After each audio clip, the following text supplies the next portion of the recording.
Well, I've been putting this off and off and off long enough. And I'm going to make this video. I'm not going to super share it on all my media channels because the target audience will find it. And hopefully you guys will have peace of mind with it. Now I'm going to talk a little bit about my experience about being gay and coming to terms with it. Now it seems like people like to think that it's everywhere right now in media, and it's super crazy, and there's always gay rights, there's transgender rights going on, there's all that going on. I'm not going to pretend like it doesn't seem, I'm not going to pretend like it's not there. But I think what's going on is there's so many people struggling to find themselves in this day and age that they're all coming to terms with their own situations, and they seem to be coming out more to strengthen each other as a community.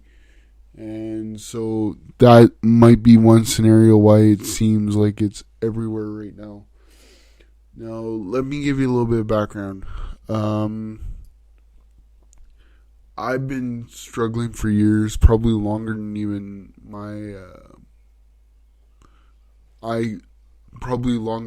I can understand. I'm gonna focus more on now though, because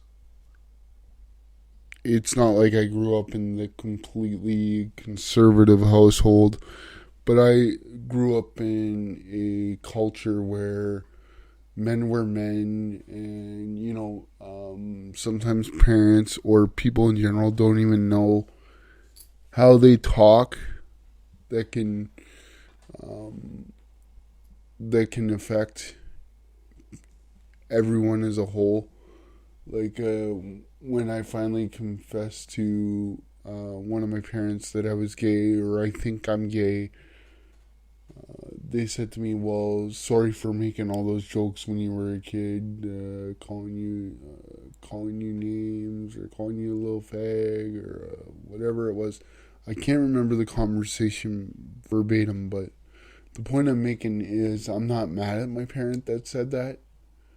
I'm not mad at my parents anymore for when I said I think I'm gay, and one of my parents were like, "No, you're not. You'll get over it. It's just because, you haven't had much dating experience, or you're curious, and you'll get over it." I could be angry at them, but I'm not going to be, because how good does that help my soul? How good does that help us grow as a family, even though my family's not together anymore? I still talk to both my parents, and not coming to terms with my sexuality has affected me immensely and painfully, and I'm just now coming out of my shell. Sometimes it almost feels like I'm 20 again, and just coming to terms with it now, and it's awesome. And it's let me explain something though. When you bottled it in for so long, or you tried to fight it, or you just tried to make excuses like, "Oh no, we're not gay, we're just experimenting," or you get drunk with a buddy, you do things with a buddy, and all that.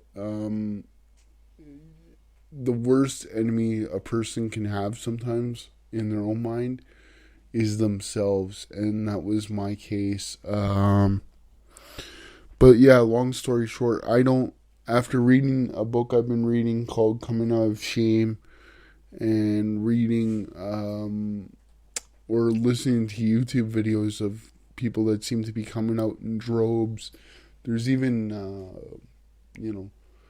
younger kids coming out on YouTube to their family members, and that's just so, I've never commented on those videos or anything, but just the power that social media gives people nowadays is intense, and it's moving, and it's scary. And it's scary in the sense that social media and internet is not as powerful as you think, or not as safe, in my personal opinion, as you think it is.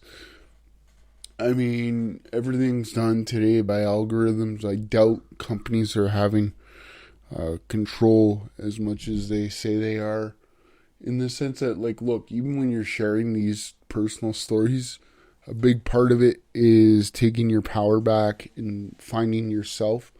But the problem and the thing that's unsafe is some haters or trolls can come in and just attack you, attack your channel, attack your...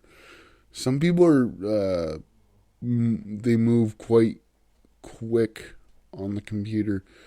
Anyways, so I'm just saying, like, being that I'm older, the media today and the power of media that YouTube gives you to declare your story can be awesome, but I kind of wish it was around when I was a kid, to maybe help me explain things or find a community. Like, I've more recently been able to have conversations with people like workers or people that work with me, because I need assistance sometimes. And that's a big step for me. Like, even in when I was 20 and stuff, the only time I talked about girls or talked about sex is when everybody else did. And just all the power that media gives you now is quite intense. I'm just, even saying this now, I can't really find the words for it. And I'm hoping somebody's sitting at their computer and maybe struggling, maybe kind of depressed, scared, because they're in a small town in Canada or the US or wherever. And, they think that they're the only one. It's amazing how whenever you're in a moment, you feel like you're the only one that's going through it. Struggling to find yourself. Like, I bounced back and forth so much, like, because I'm a spiritual person, and God's Leviticus, God hates gays and all this. You know what? I'm sure, well, I shouldn't say I'm sure, because I can't get into the mind of God, but I strongly believe that some of the gay things or anti-gay things that's been in media today, or been in the Bible for thousands of years, I believe that the Roman Catholic Church had something to do with that, and they tried to, like, no, it's not natural, and let's add this, let's do this. A part of me sometimes doesn't want to be gay, because then a lot of emotional torture could have been avoided. But that was then, this is now. And all I know is the fact that people need to be able to talk amongst each other, or a community, and that's the one thing that the internet gave us, was online communities where we can talk about stuff and find support. Now, the downside with media and being gay and trying to find yourself is, you go on all kinds of dating sites and you'll see all kinds of people, and, you hear all the time about hookups and all that. And at least where I live right now, sexually transmitted diseases are on the rise. So that's one scary thing we got to keep in mind. You know what I mean? But we are all human. We all want human contact. But what if you were in a wheelchair and gay? Take that fear and times that probably by 10 or by 5. Because depending on the severity of your disability, you can be overpowered, you can be hurt. That's one of my biggest fears that I think was psychologically in the back of my mind for a long, long time. And I don't mean just hurt physically, I mean hurt emotionally. I was with a partner once. We got drunk together. We were sitting there, we were chilling out, and we decided to, make out and all this. And I was living with someone at the time. And without going into too much detail, we were in the middle of something, and somebody opened the door, and I'm the one with, in a vicarious position or whatever we'll call it. And somebody was like, "What are you doing?" And the friend I was with jumped up and said, "Oh, yeah, what are you doing? Why is that? Why are you sitting there like that?" And so I'm the one that's embarrassed. I'm the one that's put on the spot. And that just made me bury it. There was another time physically, I didn't even tell my family this, but I was again, with a friend. We mutually decided to do some stuff together. What we called, at the time, experimenting, because neither of us could admit that we were actually possibly, he would have been probably curious or maybe bi. I don't know, because we did stuff for a while, off and on for, anyway, off and on long enough anyway. But he asked me if I wanted to try something, and I went to try it.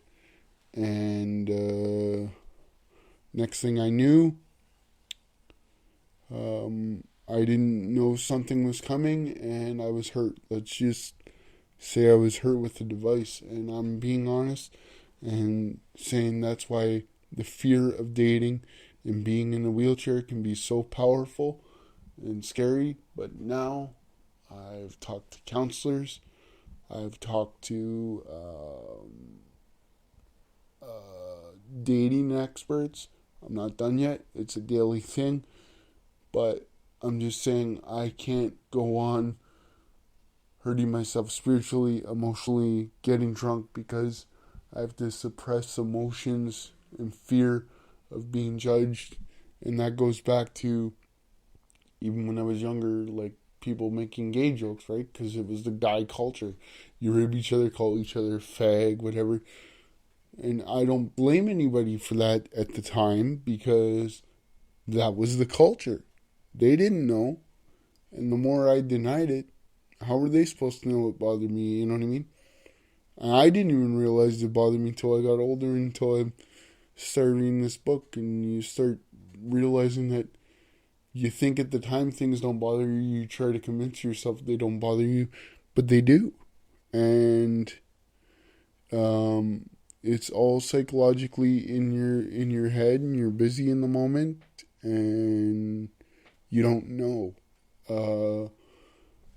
Now, my parents have made their peace with the fact that I'm gay, but when I had a friend say to me, "Well, what's your type?" and I couldn't really answer that because I had been bottling things up for so long, I started realizing what my type is now.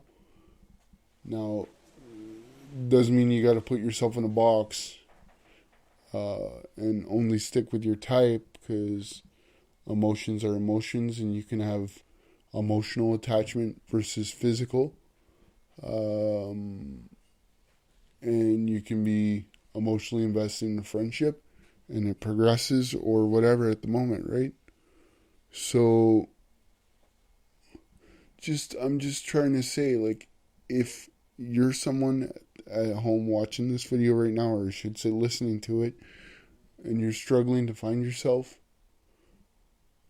don't bury your emotions in alcohol or hard drugs. Find a counselor, find an online community, reach out, and be true to you. Find your passion in life, be true to your love. Doesn't mean that dating's going to come instantly. That's kind of what I thought. And that was hard too.